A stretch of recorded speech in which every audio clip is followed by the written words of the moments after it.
Hello guys, welcome back to my new blogs Tumpa কথা blog channel. আমার চ্যানেলে তোমাদের অনেক স্বাগত। তোমরা সবাই কেমন আছো? আশা করছি ভালো আছো। আমি টুম্পা নিয়ে চলে এসেছি প্রত্যেক দিনের মতো নতুন একটা ভিডিও। তো চলো সাথে থাকো, চ্যানেলটাকে অবশ্যই সাবস্ক্রাইব করবে নতুন বন্ধুরা। আর কেউ ভিডিওগুলো স্কিপ করে দিও না, যে ভিডিওগুলো আমি দিচ্ছি পুরো সম্পূর্ণ ভিডিওটা দেখো। খুব অল্প সময়ের জন্য আমি ব্লগ করি, কিন্তু যাতে তোমাদের ধৈর্য সহকারে তোমরা দেখতে পারো। আর ব্লগটা স্টার্ট করছি ঠিক এখন থেকে। তো চলো দেখে নেওয়া যাক। তো আজকে এখন বানিয়ে নিচ্ছি। অনেক দিন ধরে ভাবছি যে লস্যি বানাবো, তো না বানালে তো খাওয়াও হচ্ছে না। তো আজকে বানিয়ে নিচ্ছি এই বর্ষার মধ্যেও লস্যি। এটা হচ্ছে ঘরোয়া লস্যি। জানি না তোমরা কেমন বলবে হয়েছে, কিন্তু আমি আমার মতন করে বানাচ্ছি। এরকম আমি আগেও বানিয়েছি, তবে তোমাদের সাথে শেয়ার করা হয়নি। আজকে তোমাদের সাথে শেয়ার করলাম। তো দইটাকে এরকম টক দই আমি কিন্তু বাজার থেকে কিনে আনি না। দই অনেকেই দেখেছো, আমি কিন্তু বাড়িতে টক দই পেতে তারপরে মানে টক দই করে দই মানে বসিয়ে তারপরে সব কিছু করি। আচ্ছা, লস্যিটাও বানিয়েছি। এই যে এই দেখো, এই দইয়ে এই দেখো ব্লেন্ডার দিয়ে এটা কিন্তু ফেটিয়ে নিয়েছি আগে। তো যেহেতু আমি একা ক্যামেরা করছি, তো আমি কিছুটা করে আবার তোমাদের সাথে শেয়ার করছি। চলো, তোমরা কেমন আছো? আশা করছি ভালো আছো। গতকালের ভিডিওটা আমি কন্টিনিউ করছি। তো তোমাদেরকে বলে দেখিয়েছিলাম যে লস্যি বানাচ্ছি, রেডি করে আবার দেখাবো। তো দুর্ভাগ্যবশত আমি আর খেতে পারিনি, পেট ভরে গেছিলো অন্য খাবার খেয়ে, যার জন্য লস্যিটা আমি কমপ্লিট করিও নি। ওটা ফ্রিজেই রাখা আছে, শুধু জাস্ট দইটা ফেটিয়ে রেখে দিয়েছি। তো যখন খাবো তখন তোমাদের সাথে ভিডিওটা বাকিটা শেয়ার করে দেবো, ঠিক আছে? তো এখন সকালবেলায় উঠেছি, আমার নিজের কাজকর্ম করে নিয়েছি। চলো রান্নাঘরে এসেছি। সবাই তো বুঝতেই পারছো, নতুন করে দেখাবার কিছু নেই। এই দেখো রান্নাঘরে এসেছি। তো রান্নাঘরে কি কি রান্না করলাম এখনো পর্যন্ত চলো তোমাদের সাথে শেয়ার করছি।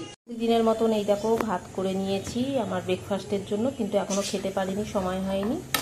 আর এইদিকে আছে তোমার পটল ভাজা, আর এখানে আছে অনেক কিছু করে নিয়েছি। উচ্ছে আলু ভাজা একটু পুড়ে গেছে, তো ঠিক আছে, বাড়ির লোক খাবো, চলে যাবে। আর এইখানে আছে মুসুর ডাল, একদম হালকা করে করা। এই দেখো রান্না হয়েছে। এবার যা যা করবো কিছুটা হলে তোমাদের সাথে শেয়ার করছি, চলো সাথে থাকো। তো বন্ধুরা পেপার করে নিচ্ছি। তোমার দেখো তো, তোমরা কেউ বলতে পারো কিনা। এই দেখো এগুলো কি মাছ বলো তো? জানি না মানে তোমরা অনেকে হয়তো জানো, অনেকে জানো না। এটা হচ্ছে লোটে মাছ। তো অনেক বছর পর আনা হলো আজকে। আর এই দেখো তার জন্য আজকে মশলাটা প্রথমে কষে নিচ্ছি। আর এটা একটু রিচ টাইপেরই হয়।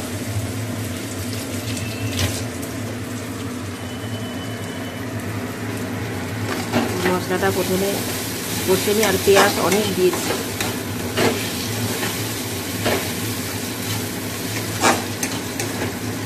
তারপরে চিপে চিপে মাছগুলো দিয়ে দিতে হয়।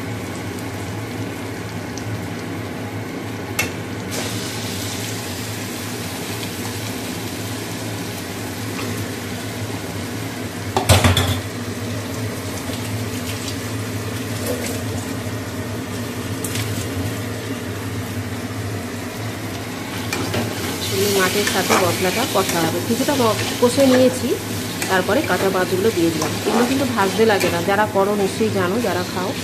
তো এগুলো ভাজতে লাগে না, বলে নাকি এগুলো এরকম কষে নিতে হয়, তো পুরো গুঁড়ো হয়ে যাবে মাছগুলো। অ্যাকচুয়ালি আমার এই এত রিচ খাওয়া চলে না, তবুও ইচ্ছা হলো, মনে হলো যে যাই, এখন তো এমনি রিচ কম খাচ্ছি, তো যাই এটা নিয়ে আসি। তো দেখো তোমাদের সাথে কথা বলতে বলতে আমি লঙ্কার গুঁড়ো দিতে ভুলে গেছি, তো লঙ্কার গুঁড়োটা দিয়ে দেবো। তো এই দেখো বন্ধুরা কীরকম টাইপের হয়ে গেল। সেই তখন তো দেখালাম যে মাছটা গোটা গোটা দেখো দিলাম, আর এখন দেখো মাছটা কেমন হয়ে গেল। যারা খাও তারা তো জানো যে এইরকম হয়, কিন্তু সবাই তো আর খায় না। তো তারা দেখো মাছটা পুরো মনে হচ্ছে জানো এটা কোনো মানে সব থেকে বড় কথা, নারকোল হয় না, নারকোল নাড়ুর করার আগে যেমন কড়ায় নাড়ে, ঠিক এইরকম মনে হচ্ছে। কালারফুল কালারটা চলে এসেছে, গুড় দিয়ে যে নারকোল নাড়ু হয়, আমার তো তাই মনে হচ্ছে। তো আরেকটু শুকনো করবো, এটা শুকনো হাতে খেতে দারুণ লাগে। তো বন্ধুরা সমস্ত কাজ হয়ে গেছে, যাচ্ছি ঘর মুছবো, তারপরে ডাল বাটবো, এইসব করে যাব চান করতে। চান করে এসে দেখো চুলগুলো কেমন উস্কো খুস্কো হয়ে গেছে। চান করে এসে তারপর তোমাদের সাথে আবার কথা হবে। চলো সাথে থাকো, আর আমার শর্ট ভিডিওগুলোতে কিন্তু অবশ্যই লাইক কমেন্ট শেয়ার করবে। চলো, তো এই দেখো চান করে উঠে একদম লাঞ্চ নিয়ে বসে পড়েছি। তো লাঞ্চে কি খাচ্ছি এটা একটু তোমাদের সাথে শেয়ার করি অনেক দিন পরে। দেখো ভাতের সাথে গন্ধরাজ লেবু, আর এখানে আছে উচ্ছে আলু ভাজা, পুরো পুড়িয়ে ফেলেছি। আচ্ছা, পটল আলুর তরকারি, আর এখানে আছে যেটা আমার খুব স্পেশাল মটর ডালের বড়া। এটা বড়াগুলো একটু কালো কালো হয়ে গেছে কেন? তোমাকে বলো না ভাজা তেলে করতে। তো মটর ডালের বড়া, আর এখানে আছে আমি তৈরি করেছি কড়াইয়ের ডাল, মানে বিউলির ডাল, আর এখানে আছে পাকা আম। তো দেখলে আমি কি লাঞ্চ করব, তো লাঞ্চটা করে নিই ঝপাঝপ করে। তোমরা কিন্তু ভিডিওগুলো দেখো সেই সময়, ঠিক আছে? চলো।